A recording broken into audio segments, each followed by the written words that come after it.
दोस्तों नमस्कार। दोस्तों नवंबर महीना स्टील मार्केट के लिए बेहद उथल पुथल वाला रहा। शुरुआती 2 हफ्तों में ही लोकल मंडियों में स्टील के रेट 5 रुपए तक लुढ़क गए और गिरावट का यह सिलसिला रुकने का नाम नहीं ले रहा था। आखिरकार 19 नवंबर को जब भारत सरकार ने स्टील पर से 15% एक्सपोर्ट ड्यूटी हटाने का फैसला लिया, तब कहीं जाकर गिरावट का यह सिलसिला थमा। स्टील के साथ साथ सरकार ने 58% से कम आयरन कंटेंट वाले आयरन और लंप्स व फाइंस पर से भी 50% और 45% की ड्यूटी हटा दी। 58% से अधिक आयरन कंटेंट वाले आयरन और लंप्स व फाइंस की निर्यात ड्यूटी 50% से घटाकर 30% कर दी गई। इन अनाउंसमेंट्स के बाद आयरन ओर का रेट 1300 से 1400 रुपये प्रति टन तक बढ़ गया। हालांकि भारत के अधिकतर बड़े इंटीग्रेटेड स्टील प्लांट्स के पास अपनी आयरन ओर माइंस हैं, लेकिन जिनके पास नहीं है उनकी स्टील मैन्युफैक्चरिंग कॉस्ट लगभग 2000 से 2500 रुपये प्रति टन तक बढ़ गई। ड्यूटी हटाने के फैसले के तुरंत बाद लोकल बाजारों में भी लोहे का रेट इसी अनुपात में बढ़ा, लेकिन यह बढ़ोतरी मात्र 1 हफ्ता भी नहीं टिक पाई। इस एपिसोड में हम यही जानने की कोशिश करेंगे कि एक्सपोर्ट ड्यूटी हटाने के बावजूद स्टील के रेटों में वृद्धि क्यों नहीं हो पाई और अगले 1 महीने तक क्या किसी वृद्धि की उम्मीद है। लेकिन शुरुआत करने से पहले हमेशा की तरह मेरी आप सबसे गुजारिश कि हमारे चैनल को सब्सक्राइब करें और हमारा कंटेंट स्टील से जुड़े अधिक से अधिक लोगों तक शेयरिंग के माध्यम से ज़रूर पहुंचाएं। अक्सर हमारे दर्शकों की यह शिकायत रहती है कि हमारे वीडियोस के बीच गैप बहुत रहता है और वे हर हफ्ते या 15 दिन में मुझसे स्टील के रेटों की भविष्यवाणी की उम्मीद करते हैं। लेकिन देखिए दोस्तों, मैं कोई ज्योतिषी तो नहीं हूं और न ही भविष्य को लेकर कोई टिप्पणी कर सकता हूं। मैं भी आप ही की तरह स्टील से जुड़ा एक व्यक्ति हूं जो अखबारों के जरिए, मैगजीन्स के जरिए, गूगल सर्च के जरिए जानकारी इकट्ठी करके स्टील मार्केट के उतार चढ़ाव समझने की कोशिश करता हूँ।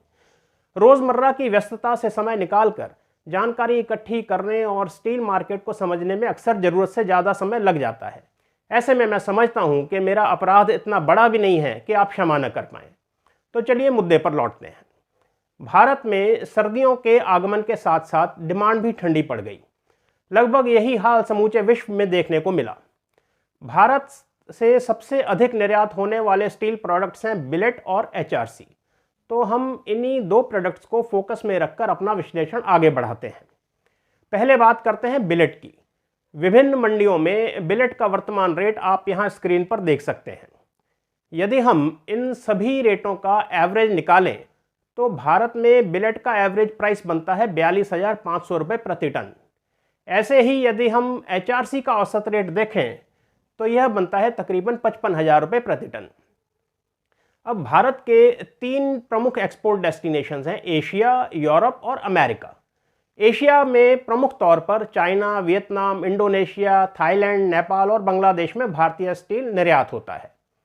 इस वक्त चाइना में बिलेट का रेट है 3520 युआन, यानी कि भारतीय मुद्रा में तकरीबन 40,500 रुपये प्रति टन। यूरोप में बिलेट का रेट है 480 यूरो, यानी 40,800 रुपये, और यूएस में रेट है $590, यानी कि 48,400 रुपये। ऐसे ही एक नज़र हम वहाँ के HRC के रेटों पर डाल लेते हैं। चाइना में HRC का रेट है 3810 युआन, यानी कि 43,800 रुपये। यूरोप में है 570 यूरो, यानी कि 48,500 रुपये, और यूएस में है $650, यानी कि 53,000 रुपये प्रति टन। अब इन सभी रेटों में यदि मैं लोकल फ्रेट, सी फ्रेट और पोर्ट के खर्चे माइनस करूं, क्योंकि माल तो पहुंचा कर ही देना पड़ेगा, तो ऐसे में आज की तारीख में भारतीय मिल्स को जो मैक्सिमम एक्सपोर्ट प्राइस मिल रहा है वह है बिलेट के लिए $480, यानी कि 39,360 रुपये, और HRC का रेट मिल रहा है $520, यानी कि 42,640 रुपये। ऐसे में आप खुद ही बताएं कि एक्सपोर्ट ड्यूटी खत्म होने पर भी क्या भारतीय मिलें निर्यात कर पाएंगी। छुटपुट वॉल्यूम्स को छोड़ दें तो मेरी समझ से कोई खास एक्सपोर्ट नहीं कर पाएंगी। ऊपर से 1 महीने से भी कम समय में विश्व भर में क्रिसमस और नववर्ष की छुट्टियां होने वाली हैं। ऐसे में कंपनियां अपनी इन्वेंट्री न्यूनतम स्तर पर रखती हैं और छुट्टियां खत्म होने के बाद जनवरी में ही खरीदारी के लिए बाजार में लौटती हैं। ऐसे माहौल में भारतीय बाजार में लोहे के रेट बढ़ने की बात तो दूर, अभी जो रेट चल रहा है अगर वही टिक पाए तो गनीमत है। मेरी समझ से इंगट के रेटों में अभी भी 3 से 5% और फ्लैट के रेटों में 10% तक की गिरावट की गुंजाइश है। फिलहाल बात मैं दिसंबर तक की ही कर रहा हूं। नव वर्ष के आगमन के साथ जनवरी में लोकल व अंतर्राष्ट्रीय बाजार में डिमांड में कोई इंप्रूवमेंट होती है या नहीं होती है, तो कितनी होती है, यह तो आने वाला वक्त ही बताएगा।